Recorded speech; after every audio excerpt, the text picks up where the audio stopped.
என் தங்கப்பிள்ளையே, மங்கள செவ்வாய் கிழமையினுடைய வெற்றி விடியலில் என் பிள்ளை உன் வாழ்க்கையில் நீ எதிர்பார்த்த நிகழ்வொன்றை நடத்தி கொடுப்பதற்காக உன் இல்லத்தின் வாசலுக்கு வந்து நிற்கின்ற இந்த வராகியை நீ ஒரு முறை தொட்டு உள்ளே அழைத்து விடு. அம்மா உனக்கான வெற்றி செய்தியினை கொண்டு வந்திருக்கின்றேன். அது மட்டுமல்ல, என் பிள்ளை இன்று எதிர்பார்த்த நிகழ்வொன்று உன் வாழ்க்கையில் நடக்கப் பெறுவதை கண்ணார காணப் போகின்றாய். என் குழந்தைக்கு அதற்கான நேரம் கூடி வந்து விட்டது. என் பிள்ளை எத்தனையோ முறை இந்த வாழ்க்கையில் தான் செய்த அத்தனை முயற்சிகளுக்கும் தோல்வியை தழுவி இருக்கின்றாய். ஒரு முறையாவது அதற்கான வெற்றி நமக்கு கிடைத்து விடாதா என்று ஏங்கிக் கொண்டிருந்த உனக்கு உன்னுடைய ஏக்கங்கள் எல்லாம் தீரப்போகின்றது. என் குழந்தையே, எல்லா நேரத்திலும் இந்த வாழ்க்கை உனக்கு அத்தனை சுலபமாக சந்தோஷத்தை கொடுக்கவில்லை. எல்லா நேரத்திலும் உனக்கு மனதிற்கு அமைதியை கொடுக்கவில்லை. ஆனால் என் குழந்தை, அதற்கான நேரம் வரும் என்கின்ற நம்பிக்கை மட்டும் உனக்கு இருக்கின்றதல்லவா? நாம் நினைத்ததையெல்லாம் இந்த வாழ்க்கையில் சாதித்து காட்டுவோம் என்கின்ற நம்பிக்கை மட்டும் உனக்குள் இருந்து விட்டால் போதும். இந்த நம்பிக்கையை பிடித்து கொண்டு நிச்சயமாக என் குழந்தை, நீ உன் வாழ்க்கையில் நினைத்ததையெல்லாம் சாதித்து விடுவாய். அப்படி ஒரு சாதனையைத்தான் இன்று உன் வாழ்க்கையில் நீ நடத்தப் போகின்றாய். வார்த்தை என்பது ஏணியை போன்றது. நீ பயன்படுத்துவதை பொறுத்து அது உன்னை மேலே ஏற்றியும் விடும், கீழே இறக்கியும் விடும். அதனால் எந்த நாளாக இருந்தாலும் பேசுகின்ற வார்த்தைகளில் கவனம் அதிகமாக இருக்க வேண்டும். தன் நம்பிக்கையை மட்டும் ஒரு நாளும் இழந்து விடாதே. இன்றைய தினம் உனக்கு கடினமாக இருக்கலாம். ஏன், நாளைய தினம் இதைவிட மோசமானதாகவும் இருக்கலாம். ஆனால் நிச்சயமாக நாளைய மறுதினம் பிரகாசமாக மாறும் என்ற நம்பிக்கையோடு நீ செயல்பட வேண்டும். எந்த ஒரு செயலையும் ஆர்வம் குறையாமல் நம்பிக்கையோடு தொடங்கு. நிச்சயமாக வெற்றி உன்னை தேடி வரும். உன்னுடைய நம்பிக்கைக்கு வெற்றி கிடைக்காமல் வேறு எங்கும் அந்த வெற்றி சென்று விடாது என்பதனை என் குழந்தை நீ புரிந்து கொள்ள வேண்டும். வாழ்க்கையில் மாற்றம் வேண்டும் என்று நீ நினைத்தால் மட்டும் அது வந்து விடாது. அதற்கான உழைப்பு மட்டும்தான் அதை உன்னிடத்தில் கொண்டு வந்து சேர்க்கும் என்பதனை என் குழந்தை எப்பொழுதுமே நீ புரிந்து கொள்ள வேண்டும். நீ வாழும் வாழ்க்கை மற்றவர் வாழ்க்கையில் நல்லதொரு மாற்றத்தை கொண்டு வருகிறது என்றால் அந்த வாழ்க்கையை விட சிறந்த வாழ்க்கை வேறெதுவும் கிடையாது. உன்னால் மற்றவர்களுக்கு நல்லது நடக்க வேண்டும். இங்கே இருக்கின்ற சிலர் என்ன செய்கின்றார்கள் தெரியுமா? தான் வாழ்க்கையில் நல்ல நிலைக்கு வந்து விட்டால் மற்றவர்களுக்கு ஒரு நாளும் எந்த உதவியும் செய்து விடுவது கிடையாது. ஏனென்றால் எங்கே மற்றவர்களுக்கு உதவி செய்தால் அவர்களின் வாழ்க்கை நல்ல நிலைக்கு வந்து விடுமோ என்கின்ற பயம்தான். நாம் நன்றாக இருக்கிறோமோ இல்லையோ, மற்றவர்கள் நன்றாக இருந்துவிடக்கூடாது என்று நினைக்கின்ற இந்த உலகத்திற்கு மத்தியில் நீ ஒரு விதிவிலக்காக இருக்க வேண்டும். உன் நிலை உயரும் பொழுது மற்றவர்களின் நிலையையும் நீ உயர்த்த வேண்டும். மனம் காயமின்றி வாழ விரும்புகின்ற யாவரும் மற்றவர்களின் மனதினை காயப்படுத்தாமல் வாழ வேண்டும். நம்மை போலத்தானே மற்றவர்களுக்கும் என்கின்ற எண்ணம் இருக்க வேண்டும். இப்படிப்பட்ட உயர்ந்த எண்ணம் இருக்கும் பட்சத்தில் அது உன்னுடைய வாழ்க்கையை அதிகமாக செம்மைப்படுத்தும் என்பதனை புரிந்து கொள்ள வேண்டும். எப்பொழுதுமே ஒருவரை ஒருவர் புரிந்து கொள்ளும் பொழுது தவறாக புரிந்து கொள்ளக்கூடாது. தவறான புரிதல் ஒரு நாளும் சரியான பதிலை கொடுக்காது என்பதனை புரிந்து கொள்ள வேண்டும்.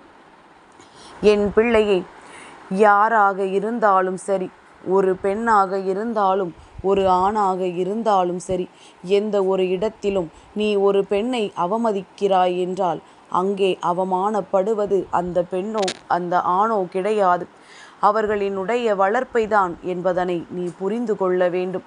அதனால் அவமானப்படுகின்ற இடத்தில் யார் இருந்தாலும் சரி, அவர்களை அங்கிருந்து நீ தள்ளிவிட்டு நகர்ந்து செல்வதுதான் உனக்கும் நல்லது என்பதனை என் குழந்தை நீ புரிந்து கொள்.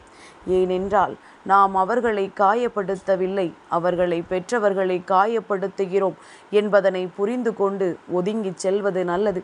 நான் சொல்வது உனக்கு புரிகின்றதா? என் பிள்ளையே, நீ தவறே செய்திருந்தாலும் உன்னை ஒருவர் காயப்படுத்தும் பொழுது நீ அதிக அளவு மனம் வேதனைப்படுகின்றாயோ இல்லையோ, உன்னை பெற்றவர்கள் நிச்சயமாக மனம் வேதனைப்படுவார்கள். தவறு செய்தாலும் தன் பிள்ளையை யாரிடத்திலும் அவர்கள் விட்டு கொடுத்து விட மாட்டார்கள். அதனால் எந்த இடத்திலும் சற்று கவனமாக இருப்பது மிகவும் நல்லது. என் பிள்ளையே, உன்னுடைய வெற்றி தோல்வியினை உறுதி செய்வது குரு பெயர்ச்சியோ சனி பெயர்ச்சியோ கிடையாது. உன்னுடைய முயற்சியும் உன்னுடைய பயிற்சியும் தான். இவையெல்லாம் உனக்கு சரியாக இருக்கும் பொழுது அவையெல்லாம் தானாகவே உனக்கு சாதகமாக மாறிவிடும் என்பதனை என் குழந்தை நீ புரிந்து கொள்ள வேண்டும். நேரம் எல்லாம் இங்கே சரியாகத்தான் ஓடிக்கொண்டிருக்கின்றது. இந்த மனிதன்தான் தன் வசதிக்கு ஏற்ப 10 நிமிடம் கூடுதலாகவும் 15 நிமிடம் தாமதமாகவும் கடிகாரத்தில் மாற்றிக்கொண்டிருக்கின்றான். இது உண்மைதானே? சரியாக ஓடிக்கொண்டிருந்தால் சரியான நேரத்தில் எதையும் செய்ய முடியவில்லை என்பதற்காக நேரத்தை கூட்டி வைத்திருப்பவர்கள் எத்தனை பேர் இங்கே இருக்கின்றார்கள் என்று சற்று சிந்தித்து பார்க்க வேண்டும்.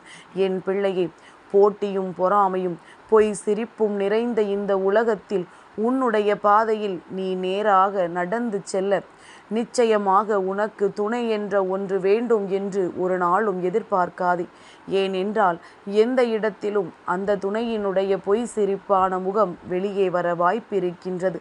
எதுவாக இருந்தாலும் சரியான பாதையில் கடந்து சென்று உனக்கானதை பெற்றுக்கொள்ள நீ தயாராக இரு. என் தங்கமே, ஒரு விஷயத்தை உன்னால் கனவு காண முடியுமானால் அதனை உன்னால் நிச்சயமாக செய்து முடிக்கவும் முடியும் என்பதனை நீ புரிந்து கொள்ள வேண்டும். உன்னால் முடியாத எந்த ஒரு காரியமும் உனக்கு கனவாக வருவதில்லை என்பதனை நீ புரிந்து கொண்டால் போதும். என் பிள்ளையே, கோபத்தில் யாரொருவர் உன்னுடைய அன்பை புரிந்து கொள்கின்றார்களோ, நீ அமைதியாக இருக்கும் பொழுது உன் மனதில் இருக்கின்ற வார்த்தைகளை புரிந்து கொள்கின்றார்களோ, அந்த உறவு எப்பொழுதும் உன்னோடு நிலைத்து நிற்கும். வாழ்க்கையில் யார் நம்மோடு தொடர்ந்து வருவார்கள் என்பதனை எல்லாம் யோசித்து கொண்டு உன் மனதை போட்டு குழப்புவதற்கு பதிலாக நடக்கின்ற யாவையுமே உன் வாழ்க்கையில் உனக்கானது என்பதனை நீ உணர்ந்தாலே போதும். என் பிள்ளையே, உன்னுடைய வேகம் அதிகமாக இருக்கின்றது சில நேரங்களில். ஆனால் அந்த வேகத்திற்கு ஏற்றவாறு பலன்கள் கிடைப்பதில்லை அல்லவா?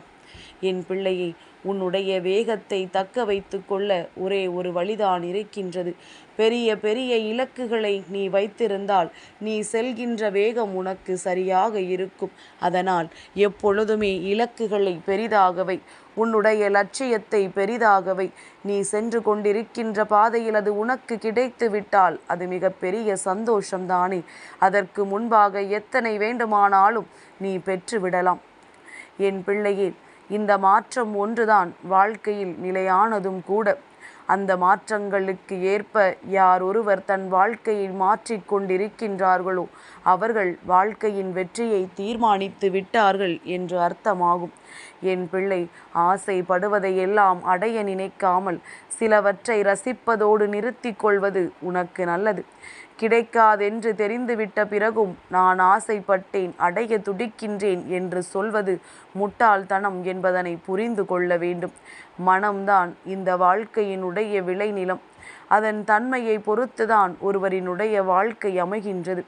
என் பிள்ளையே, உன் மனதில் நீ எதை விதைக்கின்றாயோ அதுதான் உன் வாழ்க்கையாக மாறும் என்பது எப்பொழுதும் தெளிவில் இருக்க வேண்டும். நல்லவர்களாக மாறுவதும் கெட்டவர்களாக மாறுவதும் அவர்கள் மனதில் நினைக்கின்ற எண்ணங்களை பொறுத்துதான் என்பதனை புரிந்து கொண்டால் போதும். வழிகள் அதிகமாக நிறைந்த வாழ்க்கையே ஆனாலும் அதில்தான் சோதனைகள் பல கலந்து பல சாதனைகள் ஒளிந்து கிடக்கின்றது. மன உறுதியோடு தாங்கிக்கொள். நிச்சயமாக நீ சாதனை படைப்பதற்காக பிறந்த குழந்தை என்பதில் எந்த ஒரு மாற்று கருத்தும் கிடையாது. பல அவமானங்களை கடக்கும் ஒருவன் மனதில் ஓடுகின்ற ஒரே ஒரு வாசகம் என்ன தெரியுமா? நான் ஒரு நாள் ஜெயிப்பேன் என்பதுதான். அவமானங்கள் வாழ்க்கையில் கட்டாயம் தேவை. இல்லை என்றால் எதையுமே செய்யாமல் நீ அப்படியே இருந்து விடுவாய். உன்னை தூண்டி விடுவதும் வாழ்க்கையில் சாதித்து காட்ட வேண்டும் என்று நினைக்க வைப்பதும் இந்த அவமானங்கள்தான் என்பதனை புரிந்து கொண்டு உனக்கான நல்ல நாளில் உன் வாய்ப்புகளை பயன்படுத்தி கொள்ள சரியாக இன்று உன்னுடைய பயணத்தை தொடங்கு. என் தங்கப்பிள்ளைக்கு இந்த வராகி அம்மாவினுடைய ஆசீர்வாதங்கள் எப்பொழுதும் உண்டு.